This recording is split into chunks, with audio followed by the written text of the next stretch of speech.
What's up, guys? Welcome back to the channel. Hope you're having a phenomenal morning. I know I am. I want to talk to you guys today about desire. So I've been reading in one of my mentor's manuscripts. And this morning I was reading the book of Desire. It talks about what is desire. And desire is wanting, it's such a strong want, wanting a different result in your life, whether it be being rich, having a dream body, dream relationship, whatever it is, it's having that thing in your heart that you want to create in your life so bad. He talks about a big problem is that most people don't have that desire, that they get into conformity. And conformity is just playing the cards that you're dealt, so to speak.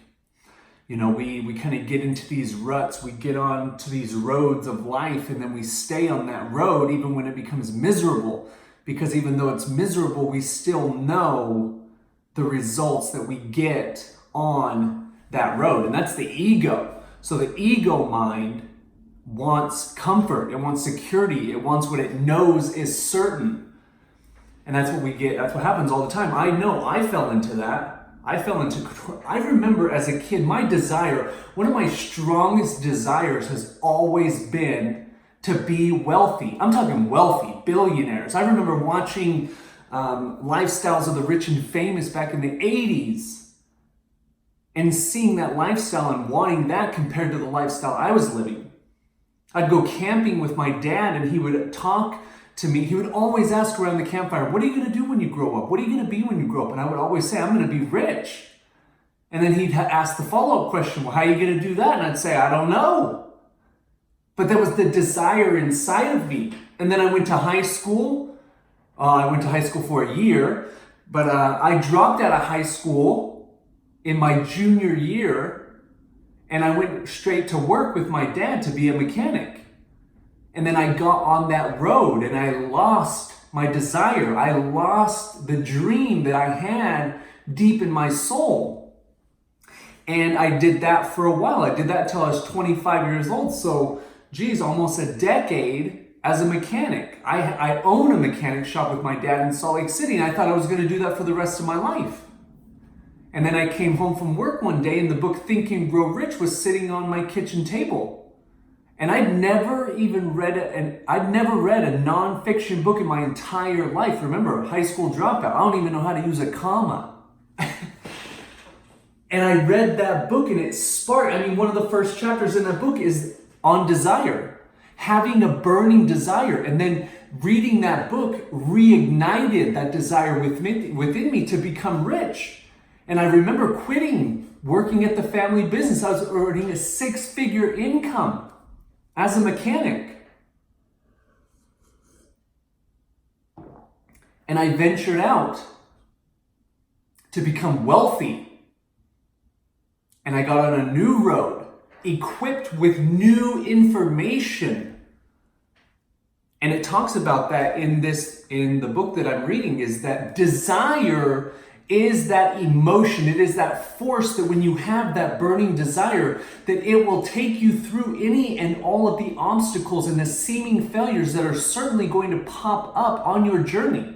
And I can attest to that. I've been on this journey now of entrepreneurship for 13 years. I quit working as a mechanic on June 1st, 2006. And I can tell you in that past 13 years, it has been a hell of a ride. Hell of a ride. Starting different companies, having money taken, losing money, winning money, blah, blah, blah, blah, blah.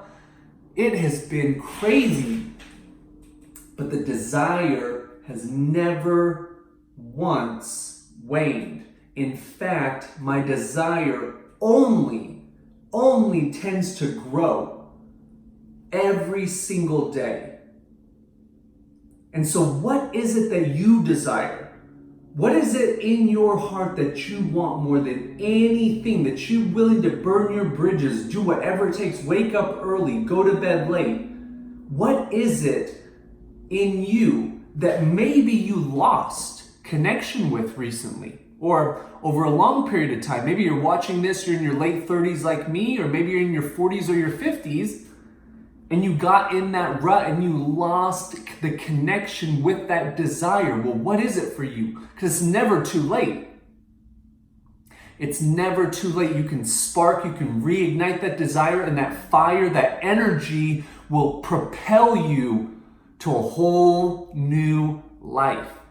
But again, like he talks about, most people don't have desire. Most people have conformed. They're complacent. They're just playing the cards they've been dealt in life. And that's the worst way to live a life. That is not the life that you were meant to live. You were meant to live a life of abundance, of greatness, of joy, of love. But you gotta learn how to create it. You have to learn how to create it. You're either creating your own reality or you're helping someone else create theirs. You're helping your boss create their dream life. And they're giving you some nickels and dimes to help them do it. You only get one life. You only get one shot at this thing. There isn't a replay. There isn't a reset. So why not create the absolute best life you can possibly create? That's what I believe. If I'm the creator of my reality, why wouldn't I create a mansion over a tent? That's what Thomas Wilhite says in this book. Why, if I'm the creator of my reality, if I can have anything I want, why would I create a tent if I could have a mansion? And that goes for you. But you gotta tap back into that desire. What is it that you want? Do you want to be rich? Not everybody wants to be rich, and my version of rich is different than your version of rich. So what is it that you want? I used to want Ferraris and Lamborghinis and stuff like that. I could care less about that stuff anymore. I already had that type of stuff, and I found that that life's not really that fulfilling. And now I'm excited to get a big Rolls-Royce Cullinan, that SUV. I will most certainly have that, and a helicopter, but I don't want the fast cars anymore. See how things change? But my desire hasn't changed. My desire has only gotten bigger, stronger, more powerful.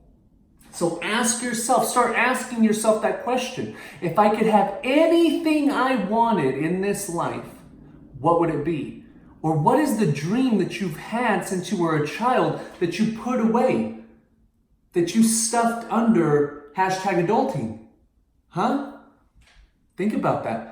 Some of my goals, some of my dreams, I love to sing and I love music. So I would love to play music. I would love to be in a band. Billionaire. I was just talking about this weekend and then this would be a huge dream. One of my dreams has been to be a doctor, to be a pediatrician or a pediatric surgeon. God, I'm 37 years old. I'd be 50 by the time I was actually cutting kids up, But it's that desire. What are the dreams that you have in your heart? Because God would not have given you the desire if the wherewithal, if the resources and the means to make that a reality were not possible for you. So go ahead, take them out. Write them out on a piece of paper. What are the things that you always wanted in your life? Write them out. Things that you wanted even way back when you were a kid and they've been stuck deep down in there. Pull them on up. I'm telling you, your whole life will change. Your whole life will change when you can ignite desire within your being. Today's card. I am selfish enough to want to feel good. I am selfish enough to want to feel good. I love how Abraham talks about selfishness. We are all selfish. All of us. We live in a first-person reality.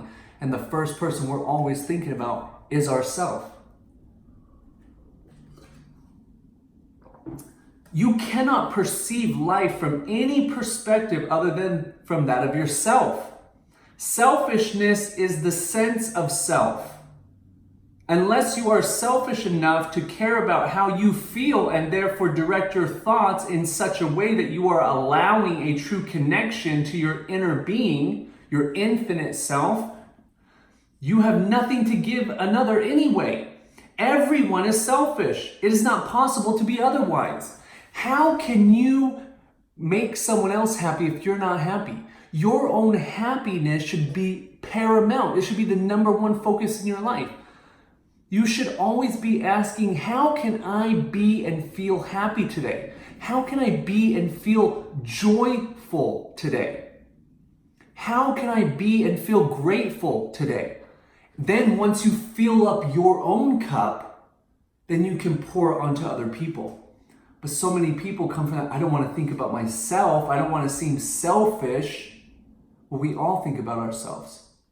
Even not thinking about yourself and being a people pleaser, you're doing that because you think by being a people pleaser, then those people that you are pleasing will fill up your own cup. That's not going to work, my friend. You've always got to think about, how can I fill up my own cup?